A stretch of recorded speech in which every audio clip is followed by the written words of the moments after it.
next speaker is going to be Marla Woodward. To begin with an introduction to Marla, she's a recent mother to a most beautiful 4-month-old girl named Evelyn. She's back from maternity and agreed to be a part of our event. Thank you so much, Marla, for that. She currently heads the product marketing at Attest and has had marketing stints with companies like Moo, Amway, Oxford Group, Cisco, and so on. When we were ideating the ideal topic for Unmute, she came to me with 3 possible suggestions, and each of them had a story of its own, and all the stories were about what will happen when things go unplanned, just like this instance. And so with that note, we put Marla on stage to narrate you the 3 stories about what will happen when things go unplanned. Over to you, Marla. I think there you go. Excellent. Thanks so much, Dinesh. Can you all hear me all right? Yes, we can hear you all right, Marla. Perfect. So I'll jump in. This session is when nothing goes as planned. Probably a very apt description for the last 2 years, even for most of us, right? When Dinesh first approached me with the topic for the webinar tonight, I immediately knew I wanted to talk about some of the messier aspects that we go through as marketers. The stories that don't go as planned. It feels really relatable to me. We've all been through sort of this crazy time over the last couple of years where industries, economies, lives have literally been turned upside down and nothing has gone as any of us have planned. So that's sort of the topic I wanted to explore tonight with all of you. What do you do when a project doesn't go as planned? Now, I'm not going to promise that tonight I'm solving the world's problems or saying anything maybe revolutionary, but I want to take you on a bit of a journey from my own experience, what I've learned when really you've had to improvise and find your way through uncertain situations and uncertain times. My solution when things are really uncertain, I look to the theater. Okay, stay with me on this one. I know it's a bit abstract. I have a background and a minor in theater, and I have seen so many parallels between this and what I have to do when life gets a bit crazy in the business world. Think about it. When you're in the theater, unpredictable things happen all the time. You've got a prop that doesn't show up in the right place. The set doesn't function one day. You forget a line. I forgot a line on stage. It happens. And then what do? How do you come back from that? Well, when you're in the theater, there's sort of a framework or a couple of principles that you end up having to use when you're in those situations. I've noticed that Dinesh has just put the poll up, so I'd be curious which of these you have found most important when you're navigating uncertain situations. But for me, they're sort of all valuable. The first one of these is thinking about a goal. So when you're in a scene, when you're in the theater, you're always trying to accomplish something. You're trying to move the action onto the next scene or to get to the next bit of drama or of resolution, depending on where you're at in the show. So anytime that you have to pivot or improvise, you always need to be thinking about what is it you're trying to accomplish. The second bit is working as a team. If you've ever been in a production or worked on one, you'll realize there's people on the stage, behind the scene. Everybody has to work together as a team and truly be empowered, because there's times when things don't go right. Somebody has to step in when normally they wouldn't. You forget a line, somebody else has to keep the dialogue moving. Somebody forgets a prop. You have to improvise and find a way through the scene. And lastly is the improv and the experimentation itself. Once you've got those 2 bits together, you've really got to figure out how you're going to make it through.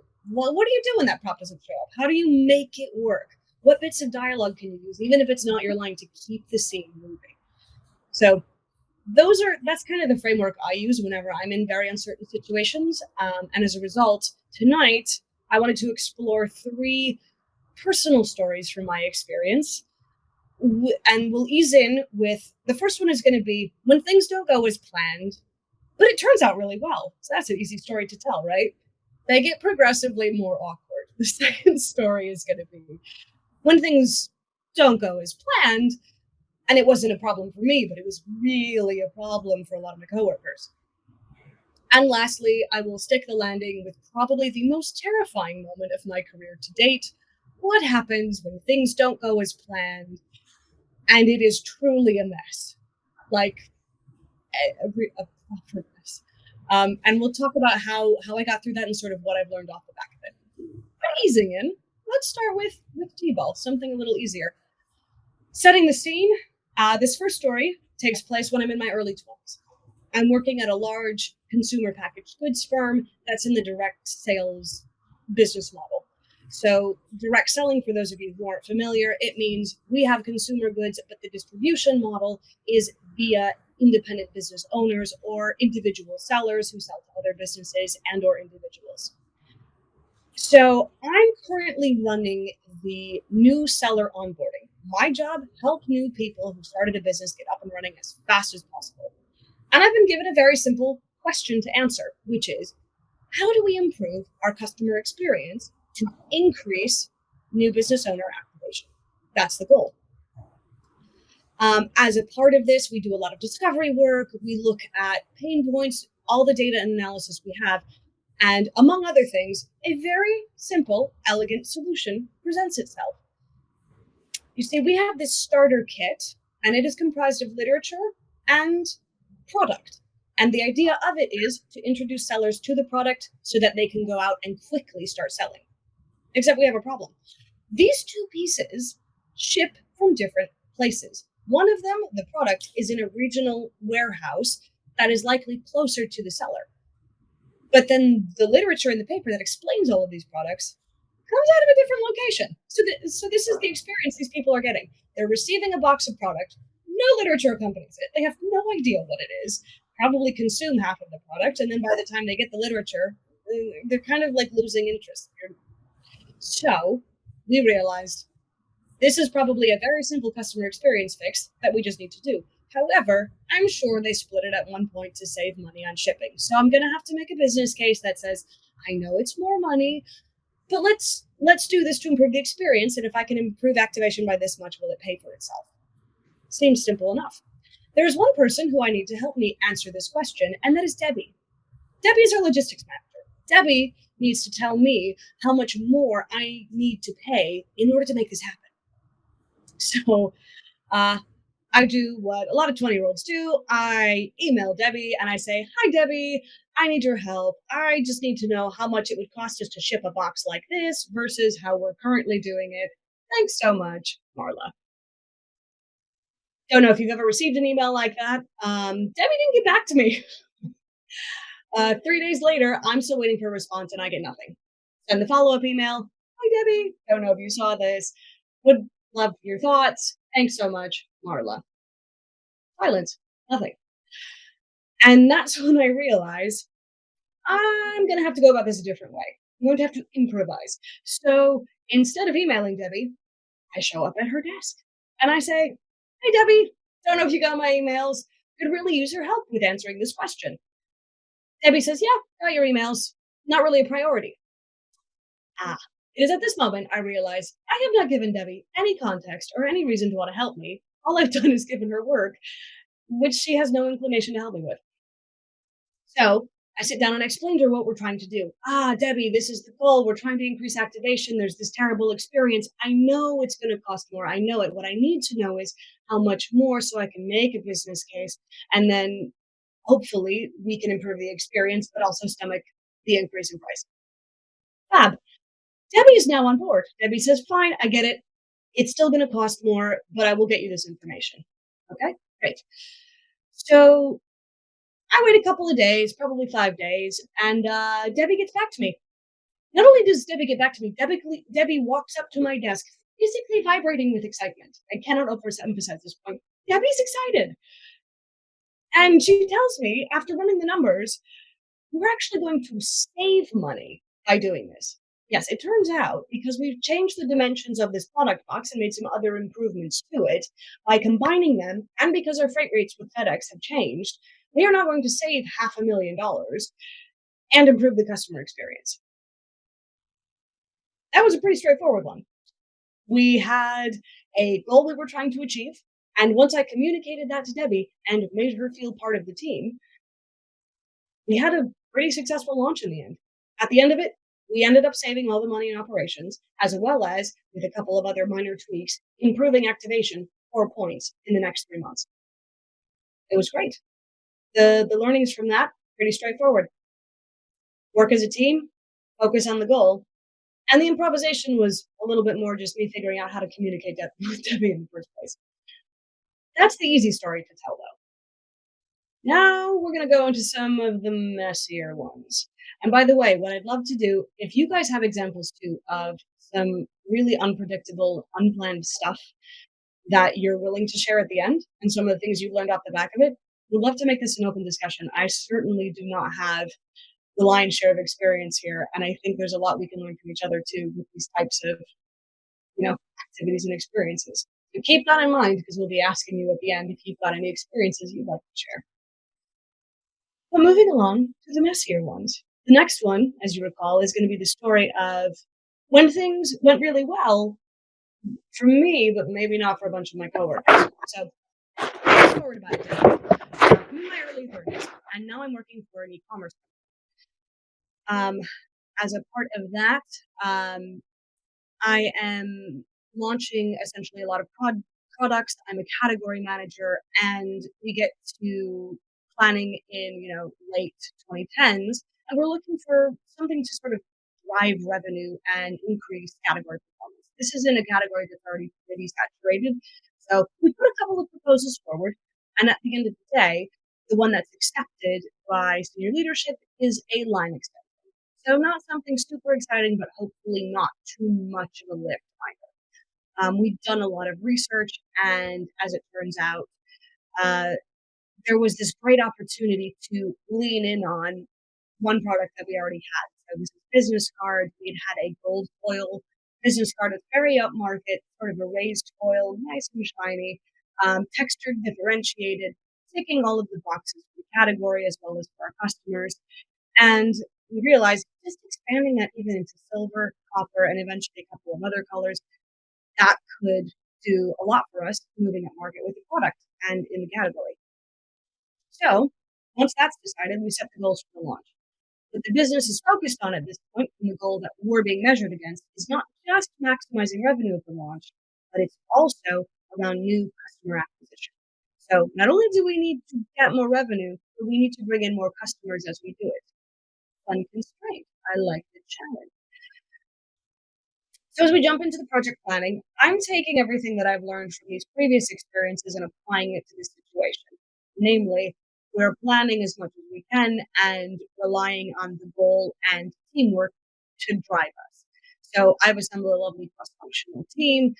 Everyone knows what the goal is. It's very clear. They feel like they're owners in the goal. We're trying to increase revenue as well as increase new customer acquisition. We've got marketing plans to try and find new customers. We've got operational plans to deliver on a certain forecast. Everybody's feeling good about this launch. I will admit, have to lower the revenue forecast ever so slightly. The exec team thought it was a little bit punchy, but nothing to write home about. So we lower that a little bit. We lower our operational targets a little bit. We go to market. This thing does really well.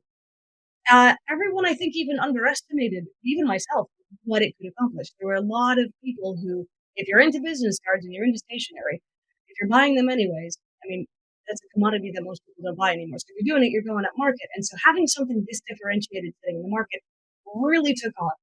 We were getting lots of responses and new customer acquisition just by launching silver alongside the gold business card that we already had. And we're doing great. I'm watching the revenue. I'm feeling good about everything. I can't wait for the next meeting where we're going to sit down as a team and everyone's going to report based on their functional area how they think the launch is going. So we walk into this meeting. I sit there and go, guys, it's so great. The revenue, you've done a fantastic job. I'm applauding everyone, but my operational counterparts across the table are sitting there. They are not looking so happy.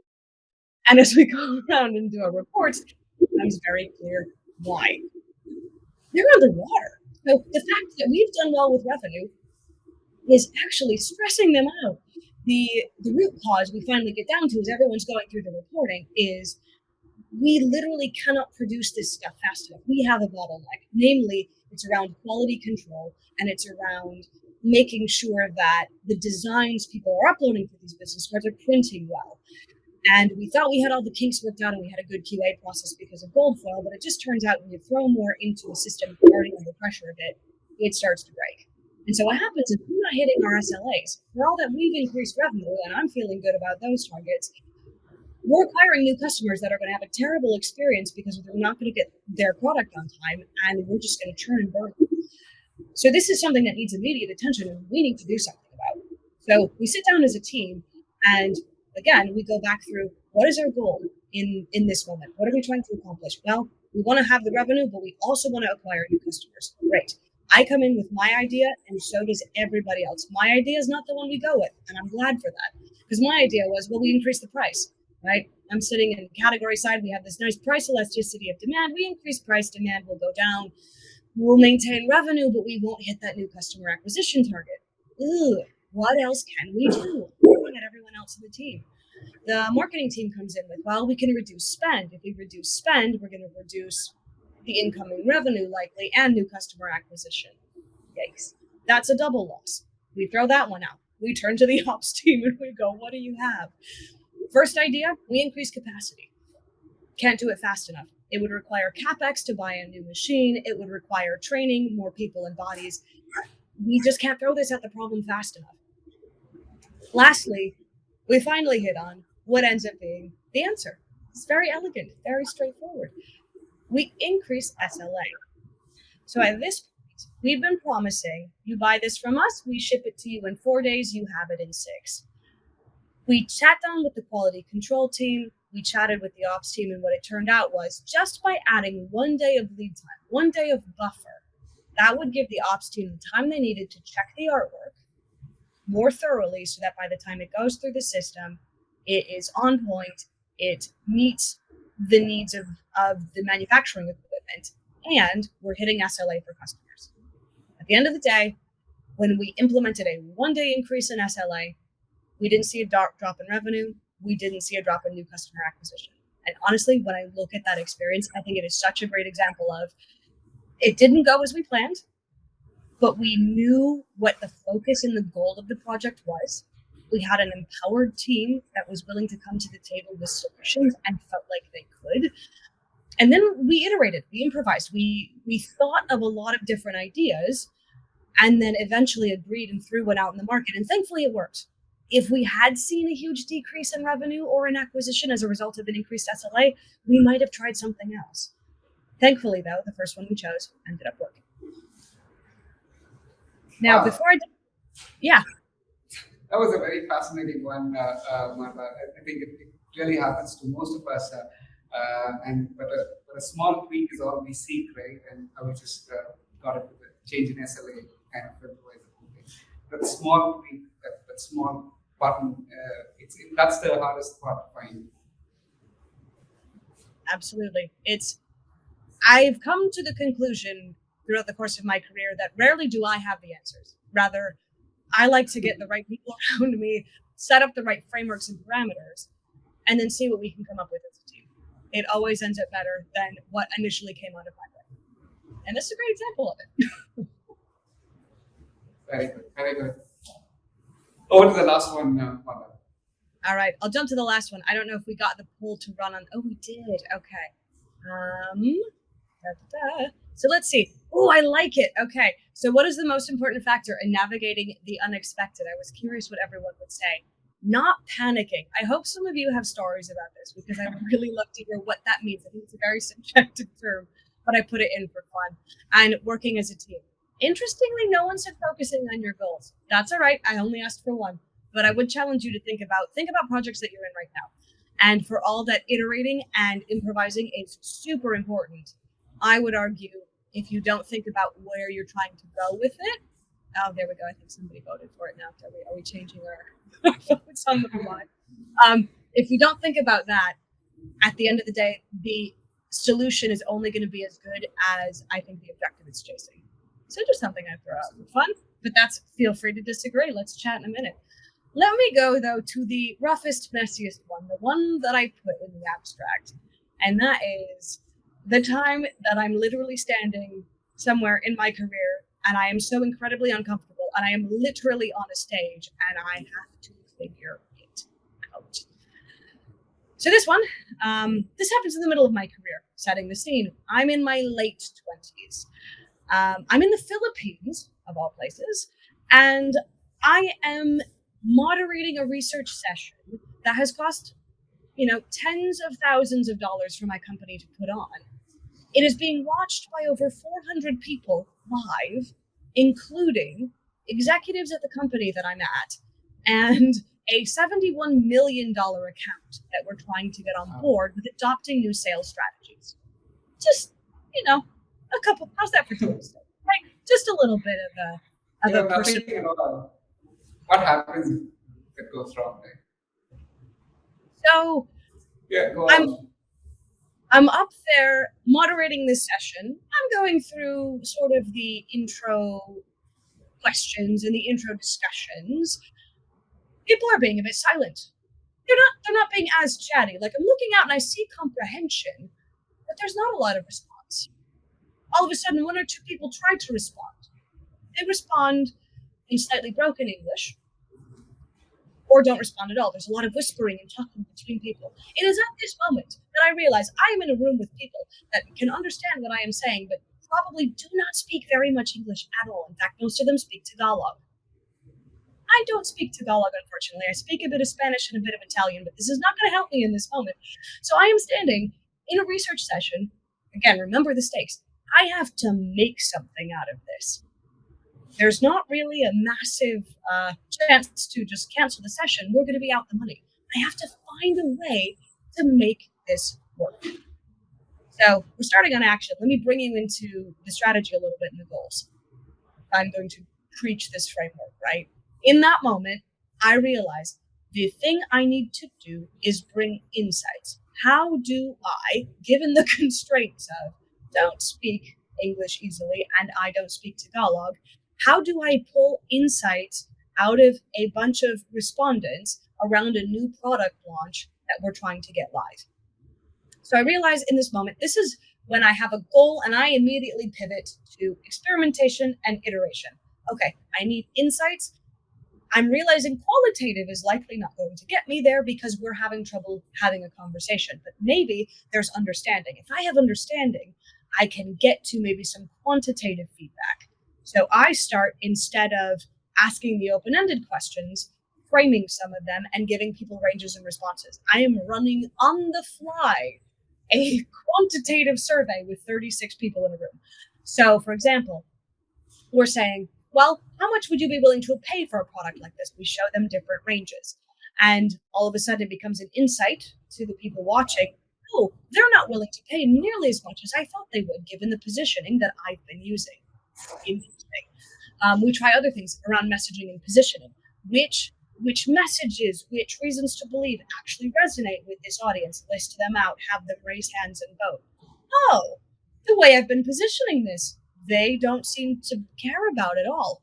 It is thankfully at this moment that we have already created an empowered team, and my friend Stephanie, who is also running the session with me, sends in someone from the local staff who can help me translate, at least in this session. So they send in one of the local staff, and at this point I realize I can now go back to the quantitative questions I have asked, and we can have a dialogue about why. So we can not just have the insight about what these people are looking for, but why they think that way, why it matters. So this whole session, in the moment, absolute panic, really required the three things I was talking about. I had to think about what my goal was with the session, just getting insights around this specific launch, taking into account the constraints we had. I had to improvise and think of ways to accomplish that goal that were not the way that I thought they would go. I had to take my entire discussion guide and convert it on the fly into a quantitative survey, essentially. And I had an empowered team. Stephanie was able to send in local staff to help us get more context and to help us have a healthy dialogue that in the end actually turned into a really successful session.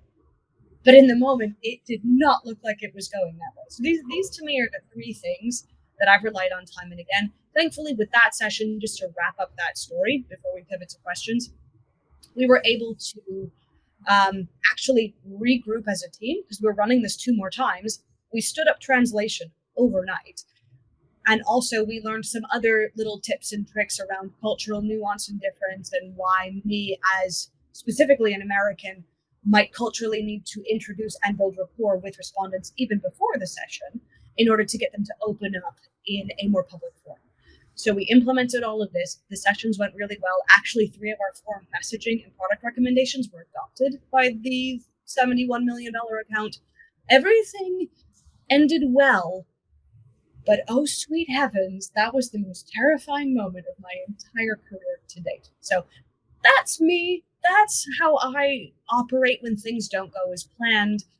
I would love to hear from you guys, though, whether it's questions on any of those stories, or more interestingly, what stories do you have, if you're willing to share, that didn't go as planned, and how did you get through them? Very interesting, Marla. I'm sure a lot of people, a lot of us would have stories that we can always talk about, right? Especially as marketers. It hits us, it kind of hits us the most when things don't go as planned. There are quite a few questions that's come up, and there are quite a few stories which I'm sure will come up. Probably I will start with some of them. When was the last time you ran an experiment that kind of failed? And what did you do about it? Ran an experiment that failed. So I did do one. What we were trying to do was increase category growth for just overall for business cards. So this is when I'm working in e-commerce. We had identified a couple of opportunities, and we had hypotheses on how we might go to market. So one of them was a very niche product. It was called letterpress. And this one is, I think, less of a market failure and more of an internal failure within the company, i.e., I had a proposal that I really wanted to get through, and I just couldn't for whatever reason. So the goal of it was actually we had identified, set the scene. We identified this trend.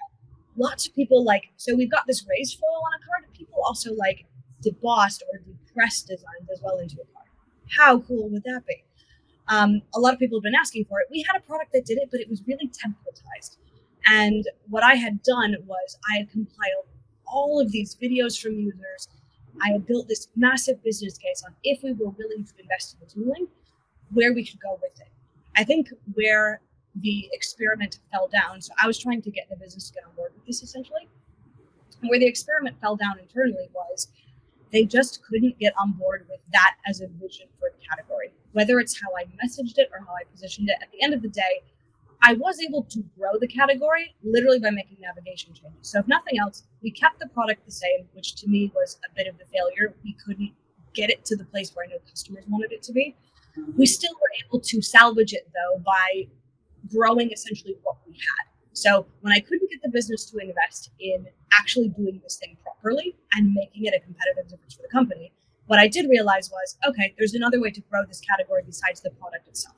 We can increase visibility, right? It had been hidden in the navigation under sort of special finishes. It was really clunky to get to the navigation, honestly.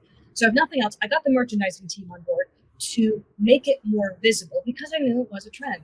And sure enough, as soon as we then put it front and center on the main category list in the navigation on the website, literally that day, visibility of the page went up 25%, as did revenue, like literally that same day. So was the launch as big and as exciting as it could have been? No.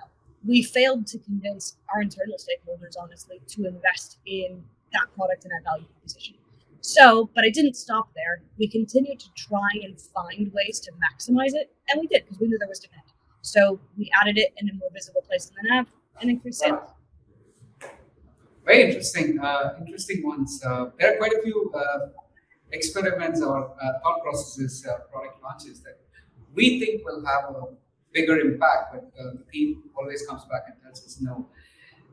Probably what you think is not right.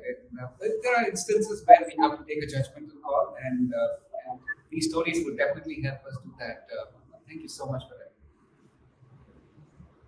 I think with the timeline, I think we should be sticking to the timeline. We'll close the session with this, Marla. We have a lot more questions. We'll send them your way. You can answer them over the social media. You can answer them in the private space. We'll ask them. And thank you so much once again for partaking in Unmute. No worries. Thanks for having me. Great to talk to you guys. Cheers. Bye-bye.